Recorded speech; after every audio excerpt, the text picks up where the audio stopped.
აი ეს ტილო შევიძინე მაგიდისთვის, ნახეთ ახლა გავუსვი და ნახეთ რამდენი ჭუჭყი აიღო.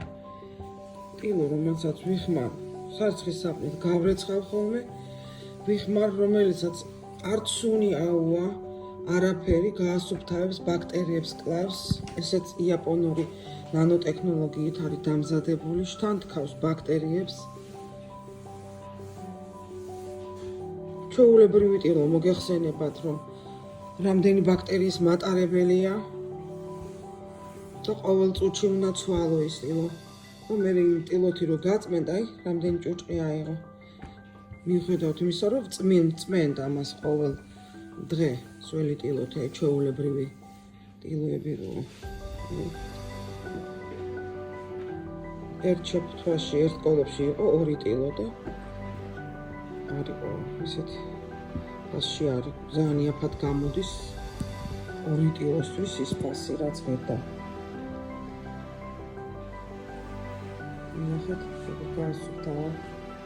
რაც მთავარია, ბაქტერიებს არ იტოვებს, ტილოზე არ რჩება ბაქტერიები, კლავს ეს ისეთი ტექნოლოგიითაა, მე ამის ვიდეო მაქვს ჩაწერილი, თუ რა ტექნოლოგიითაა შექმნილი ეს ტილოები.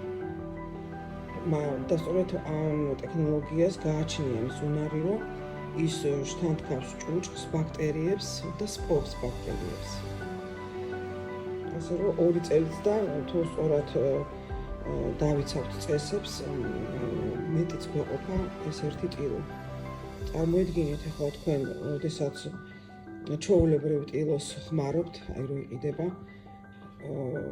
კვირაში ყველაზე დიდი ხანი რო იხმარო, ერთი კვირა შეიძლება რომ გაგიძლოს.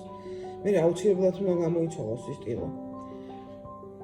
იმიტომ რომ ბაქტერიები გროვდება და როცა გადაუსვა მაგი დაიქნება თუ დახლი იქნება, ის ბაქტერიები გადადის. შემდეგ იქიდან ჩვენს ორგანიზმში ხდება.